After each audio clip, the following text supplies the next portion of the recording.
السلام علیکم۔ ایران اور اسرائیل کے درمیان جنگ جاری ہے اور ہر گزرتے وقت کے ساتھ حالات بدلتے جا رہے ہیں، اہم ڈیولپمنٹس ہوتی جا رہی ہیں اور اگرچہ ایران کی طرف سے اسرائیل پر تابڑتوڑ حملے جاری ہیں، صہیونیوں پر لرزہ طاری ہو چکا ہے۔ ہر طرف تباہی کے مناظر آپ دیکھ بھی سکتے ہیں، سن بھی سکتے ہیں، سوشل میڈیا کو جا کے کھنگال کے وہاں پر آپ خود بھی دیکھ سکتے ہیں، ٹی وی چینل کے ذریعے دیکھ سکتے ہیں کہ کس طرح صہیونیوں پر لرزہ طاری ہے، کس طرح وہ گھبرائے ہوئے ہیں، کس طرح وہ بنکر میں چھپ جاتے ہیں جب میزائل آتا ہے، اور کتنا ان پہ خوف طاری ہے۔ لیکن ساتھ ساتھ اہم ڈیولپمنٹس بھی ہوتی جا رہی ہیں۔ اقوام متحدہ کا اجلاس تھا جس میں یہ مطالبہ کیا گیا کہ فوری جنگ بندی کی جائے۔ وزیر اعظم شہباز شریف کو امریکی وزیر خارجہ مارکو روبیو کی کال آئی جس میں مشرق وسطیٰ کی صورتحال بھی ڈسکس ہوئی اور پاکستان کے کردار کی بھی بات کی گئی، اور یہ تمام تر چیزیں اس میں ڈسکس ہوئیں۔ لیکن ابھی جو ہم بات کریں گے وہ یہ بات کریں گے کہ امریکہ کے ایران کے آس پاس یا مشرق وسطیٰ میں کتنے فوجی اڈے ہیں، کیونکہ امریکہ اس چیز کا خدشہ ہے کہ ایران پر اٹیک کر سکتا ہے۔ اگرچہ اس نے یہ کہا ہے کہ 2 ہفتے کے لیے فیصلہ معطل کرتا ہے، لیکن پھر بھی یہ چانسز ہیں یا خدشات ہیں کہ وہ کسی ٹائم بھی یا ایران پر حملہ کر سکتا ہے، اس چیز کے خدشات موجود ہیں۔ تو ڈسکس کریں گے کہ کہاں کہاں مشرق وسطیٰ میں امریکی اڈے قائم ہیں، کتنے اڈے ہیں، کتنے مستقل اڈے ہیں، کتنے جو ہیں وہ عارضی اڈے ہیں، کتنے فوجی اہلکار تعینات ہیں اور کس پرپس کے لیے استعمال ہوتے ہیں، اور ماضی میں ان کا کیا کام جو ہے وہ رہا ہے۔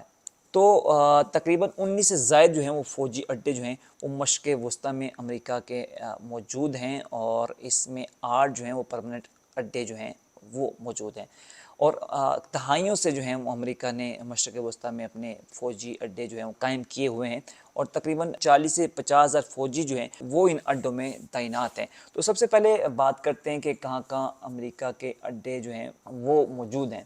اور امریکی think tank council of foreign nation کے مطابق امریکی مستقل اڈوں میں بحرین، مصر، عراق، اردن، کویت، قطر، سعودی عرب اور متحدہ عرب امارات جو ہیں وہ شامل ہیں۔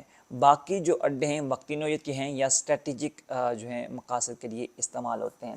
اور امریکی نمایاں اڈوں میں سب سے جو بڑا اڈا ہے وہ قطر میں ہے، جس کو العدید جو ہیں وہ ایئر بیس کہا جاتا ہے، جہاں تقریباً یہ 1996 میں قائم ہوا، اور تقریباً 10,000 فوجی یہاں پر تعینات ہیں، اور یہ سینٹ قوم کا فارورڈ ہیڈ کوارٹر جو ہے وہ کہلاتا ہے۔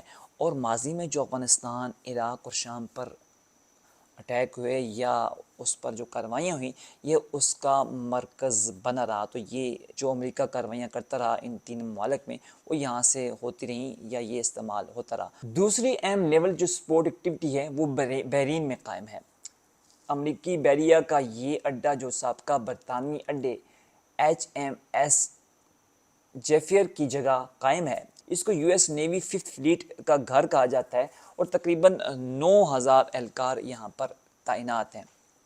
اب کویت سٹی میں جو ہے 55 کلومیٹر جنوب مشرق میں کیم ارفجان اڈا 1999 میں تعمیر کیا گیا، اور یہ امریکی فوج کی لاجسٹک، سپلائی اور کمانڈ کا اہم مرکز ہے۔ تو یہ جو کویت سٹی میں اڈا وہ ان مقاصد کے لیے استعمال ہوتا ہے کہ یہ لاجسٹک کے لیے استعمال ہوتا ہے، سپلائی اور کمانڈ کا جو ہے وہ اہم مرکز ہے۔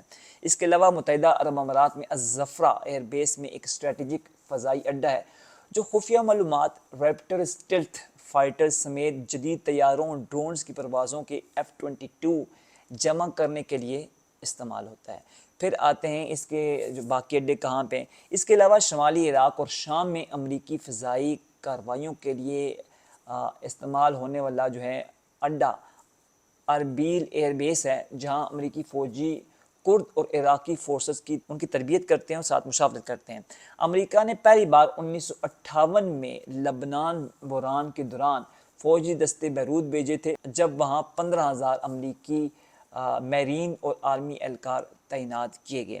تو یہ اڈے جو ہیں ایران کے آس پاس مشرق وسطیٰ میں تعینات ہیں۔ عراق کی سرحد جو ہے وہ ایران کے ساتھ لگتی ہے، اس لیے آپ کے علم میں ہوگا کہ شام کے ساتھ بھی جو ہے وہ واسطہ ہے۔ جب قاسم سلیمانی پر امریکہ نے اٹیک کیا تھا تو غالباً واپسی پہ حملہ جو ہے تھا ایران کا وہ شاید عراق پہ تھا یا شام میں تھا۔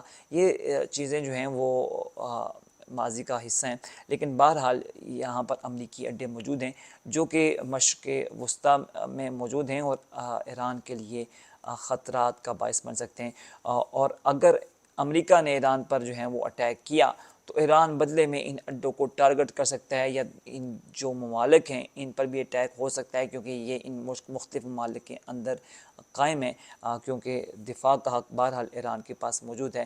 اگر امریکہ ایران پر اٹیک کرتا ہے تو واپسی پہ ایران ان فوجی اڈوں پر اٹیک کر سکتا ہے۔